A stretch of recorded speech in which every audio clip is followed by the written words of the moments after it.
All right, welcome back to Soul Spark Tarot. I'm your host, Mr. Renew, and today we got ourselves a daily message. So, let's see what we got going on here, and let's see what's yapping about. What we yapping about? Nah, I don't really feel like there's too much to yap about today. I don't know. So this is a good feeling. I've already categorized this as a good feeling way before I just saw the devil card. And the feeling is bored. I kind of feel bored, kind of feel lazy, kind of feel like, it don't really know what to do. But that neutral kind of feeling is cool because, it's helping me with certain thoughts that I have, and it's helping me understand like the things that I cherish and value. So because I'm open, again, I'm not 100% open.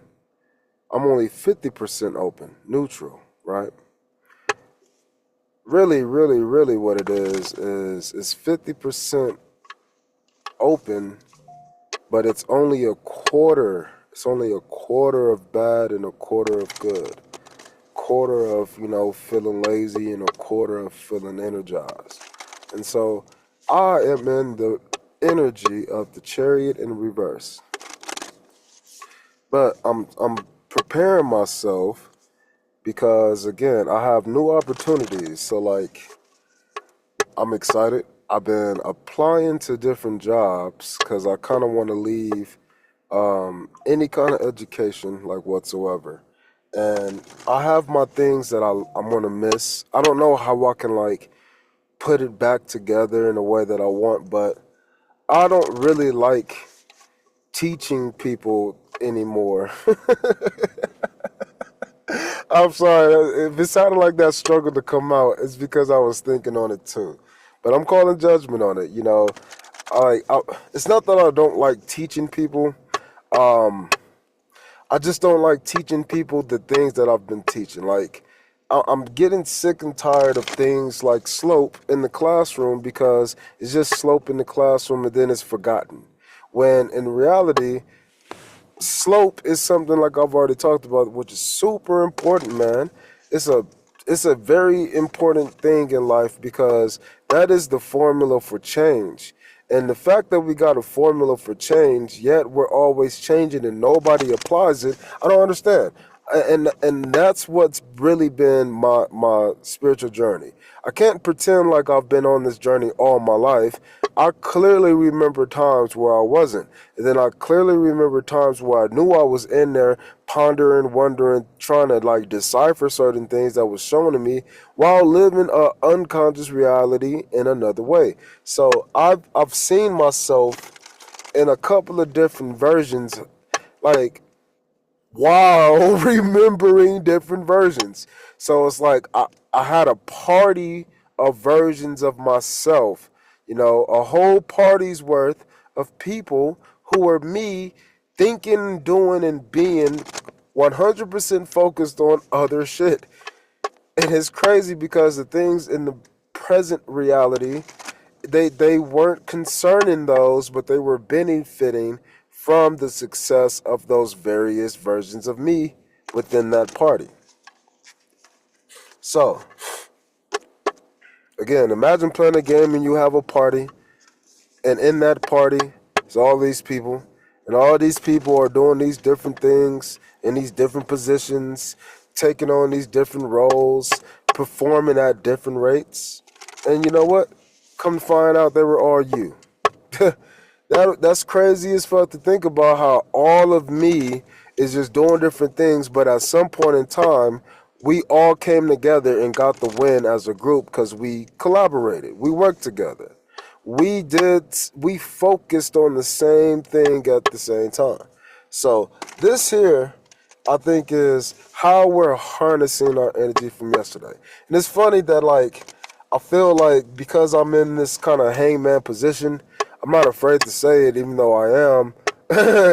I'm afraid to say it, but I'm not afraid to say it, which is why I said it. But that doesn't take away from the fact that I'm a human and I have certain fears and whatnot. These are the emotion. When you have emotions, emotions are dual. Same thing with thoughts. So if you have any of them, then you got to look at two sides of the coin, always. And so since we're alive, we're always going to have to look at both sides, and that's what I enjoy teaching. I don't know if people call it a cult and things like that. There's certain aspects that I don't really get into because I just haven't gotten into it. But there's certain things at the rudimentary level that I've gotten into, and it opened my eyes to when I was in a stuck position because it's not like it's being hidden. So I learned that when I grew up, I realized that adults are choosing to look at places or not. And then as I got older as an adult, I confirmed this in many different ways, many different jobs, many different situations, many different areas. I've been fucking experimenting with life to answer these questions about behavior, man. And I liked what I did yesterday. I don't like what I do to get into that mood, but I like that I do it in order to help me get to that mood. So it's weird. It's weird. It's like I don't like what I do, but I like why it's done, the intention behind it. And that's one of the major things. Like, I don't know if y'all know my story, but remember Yo Spark? That's a story about me and at the time where I was like responding to me reacting to my family and their attempts to put black magic on me and had a strategy to take me out, unalive me for insurance money. Now, I know I'm super specific because I didn't come to that conclusion that same time frame. I went over to my mom's or my brother's house, and who lived down the street from my mom essentially, and we were going to spend the weekend together. And you know what? I ended up having to fight for my life. That was crazy. Like in so many ways, so many ways. Like it was not a fluke. I saw so many strategic avenues upon what was happening relative to all the other times we ever hung out. And I came to the point where I realized that there was a point that changed everything. My mom would never like really want people in the house, but she let this insurance agent in, and they had got their contact information together, and they had conversations, and I did not. I stopped talking to that lady, Miss Lisa, and this is all with Primerica, and it was cool because it was marketing and that's what they were doing, but I didn't realize the product in and of itself. I just thought my family was trying to help me out because they wouldn't when I was a kid.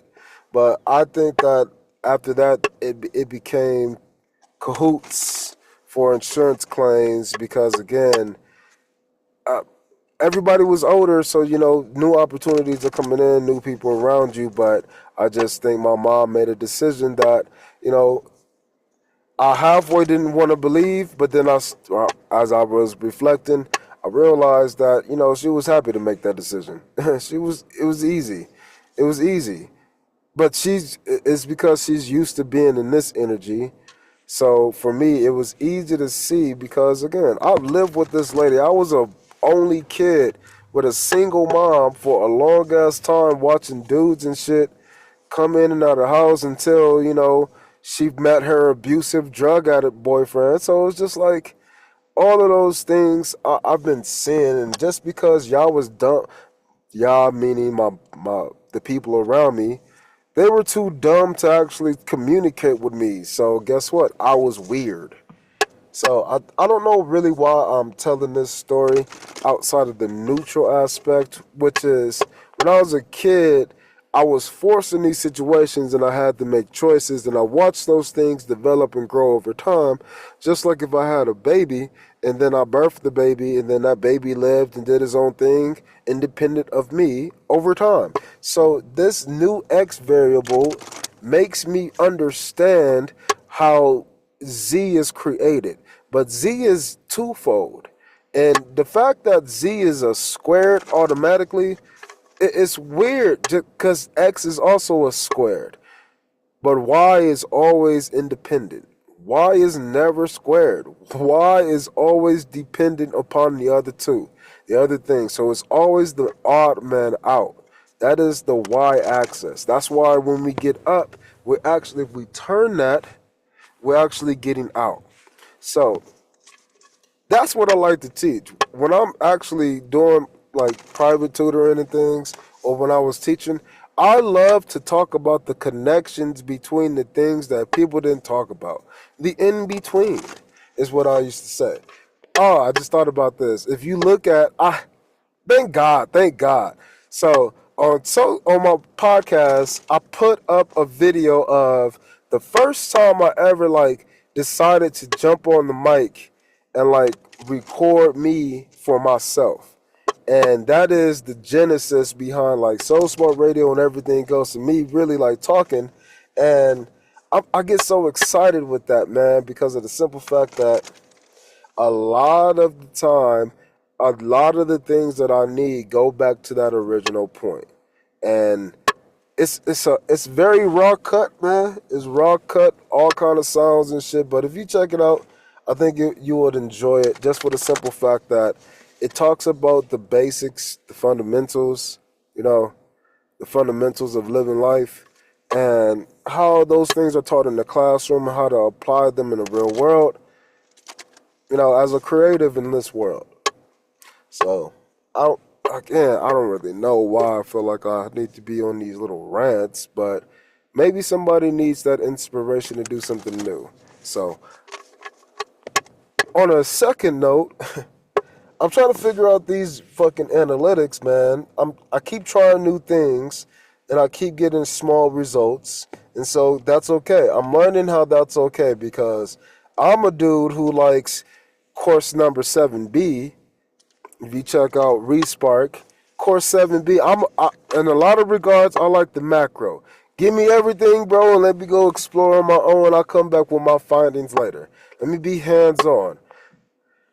But in this case, I need 7A, which is the micro. I need to have every step-by-step laid out like a recipe to life, a guide. I need a walkthrough. Show me that you've been through this and, let me see how to do it when I watch you do it too.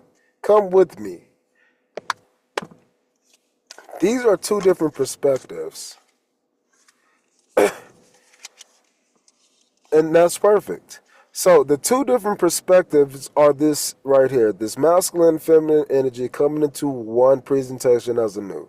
And then we got the 7 of candles. And what does the 7 of candles or the 7 of wands represent? The 7 of candles or the 7 of wands represents the ability to stand out, right? But if you are standing out, automatically, because things are built in twos, you should think that you're standing in. So to stand into something is to become the big fish who has now entered a bigger pond. So now a big fish in a small pond is now finally a big fish in a big ass pond. It just becomes a small fish again, but it's still a big fish. But the idea is candle is candle.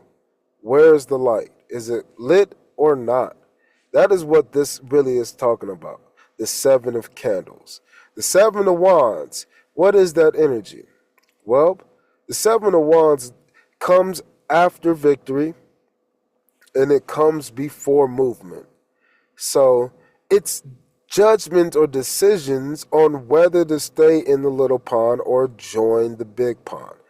And maybe that's what you've been on a hangman position about. Maybe you needed to figure out which ways was going to let you make this decision to be a big fish anywhere, even if you're considered to be small. even if you're considered to be big. How can you stay balanced within this energy within yourself, the love that you have for yourself, and then present these things in a way to where you can be a present to all, including yourself? So you've been thinking about this, you've been battling with this, you've been understanding this, you've been having some, struggles. But that's okay.